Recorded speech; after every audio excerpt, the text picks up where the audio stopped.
Oh, hey, my legion. How y'all doing today? I'm with Maggie again. And I want to talk about the life and the death of the Film Critic TV show.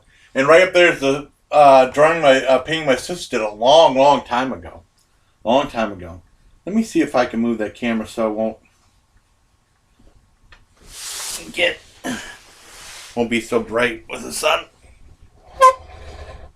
Oh, man. Okay, that's better. The other video, I didn't do that. And then you get that one. Hold on. Let me see if I can fix this. Okay, the life and death of the Movie Critic TV show. Now, it all started back in, I guess, 76 or 77 with sneak previews. Because I saw, like, old video. And it must have been, like, a local show in Chicago. If you look on YouTube, you see some really old stuff. And then I remember in... finding out about the show when I was still right in 5th grade, maybe 4th or 5th grade. It had been 5th grade, and it was a show I didn't know about the show, and I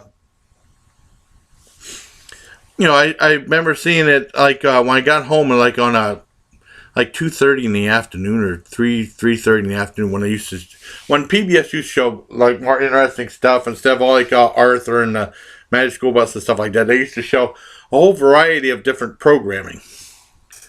A much more interesting variety instead of like traditional shows they show now. You know, I still like their primetime stuff, including Nova, which is awesome. And Siskel and Ebert, they pretty much started the format of the Movie Critic show, like two critics like debating about a movie or sometimes arguing about a movie.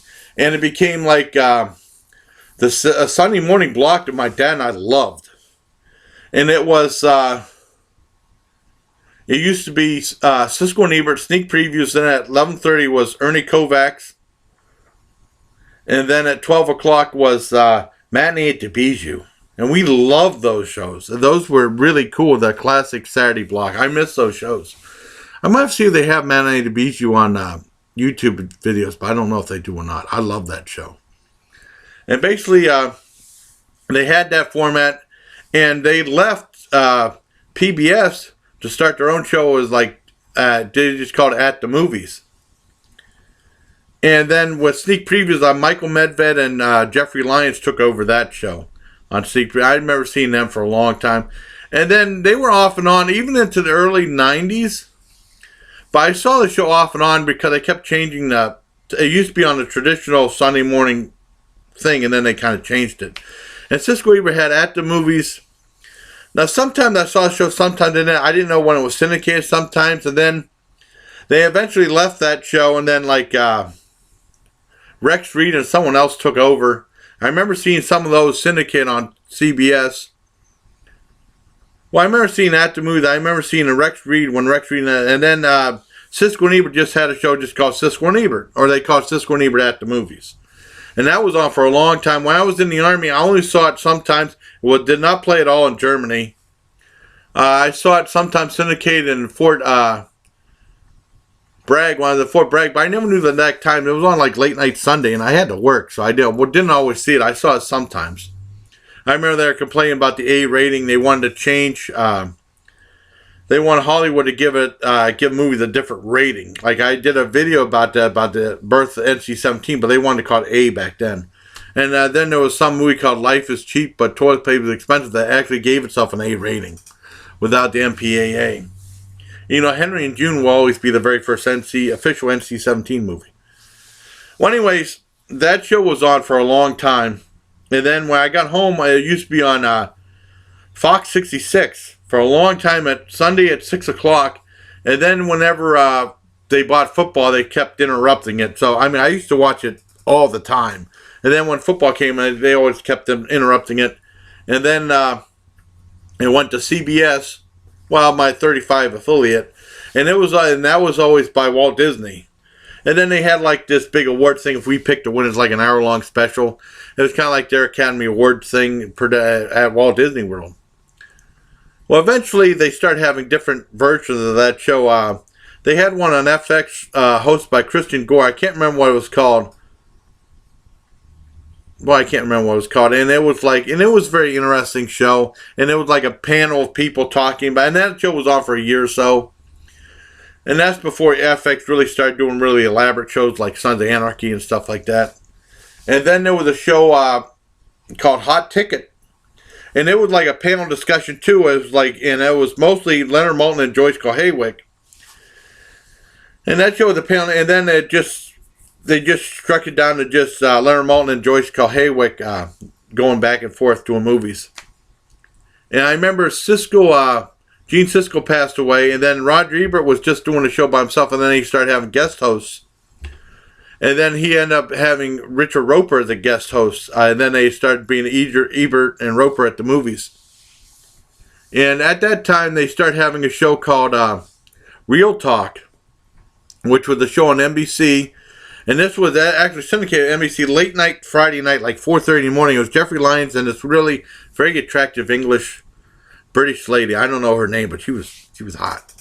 And that was on for a year or two, and then they got rid of that. And then Roger Ebert had his health problems. He had cancer, and then they had to remove part of his jaw and face. They did a documentary about him called Life Itself, which I have not seen yet. And basically, Richard Roper was doing having guest hosts then too. And then they did a thing where they wanted to raise. They made a whole big thing about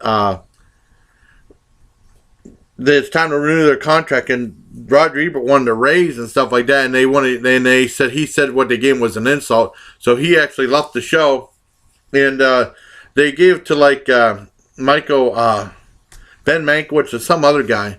And then Roger Ebert said they couldn't use the thumbs up, thumbs down no more. So that show was on for another year or two, and then they abruptly said, well, sadly, this is the last episode of At the Movies there'll ever be. And they had a big best of, and they talked about Siskel and Ebert, and they showed their clips and stuff like that. And then that was pretty much it for the films show. And then they have stuff on, there's a channel called the Reels channel where I guess Richard Roper reviews me. I'm not really counting, I'm just counting the basic syndicated shows. And then all of a sudden PBS made an announcement back in, 2012 I think. It said Roger Ebert returns to PBS. And he had, I can't remember what the show was called, Ebert Presents At the Movies. And then that was on, and it was like this young guy and young girl doing movies. And then they'd have Roger Ebert behind the desk, and usually it was like a guest voice speaking for him. And he'd review a movie. I remember they reviewed Human Centipede 2 on the show, and Roger Ebert said that was the worst movie of the year. And it went on for a while, and then it was cool because they started showing reruns of old episodes of Siskel and Ebert, including the one when they did the Blue Marble, and they showed Gene Siskel and Roger Ebert going through the process of reviewing of what they go through to review a movie. And I remember seeing that with my dad a long time ago, in 1980 or 81, or something like that. And it was starting to show reruns of different episodes of sneak previews, the real old ones. And then all of a sudden they had a thing, and then they cut away to his wife, and then Roger Ebert saying, "Well, this is, I guess, we just wanted to thank PBS for that," and they showed Roger Ebert the way he really was, and because he had a prosthetic usually when they showed him. And then they held hands, and I guess that was it, and that was the end of the Film Critic show. I've not seen anything else after that. I think that's the light. I mean, created in '76 and ended in 2012, if I'm not mistaken, early 2013. So that was the life and the death of the Film Critic show. I hope you like this thing in my history of these shows. I hope you liked the video. Until next time, take care, my legion.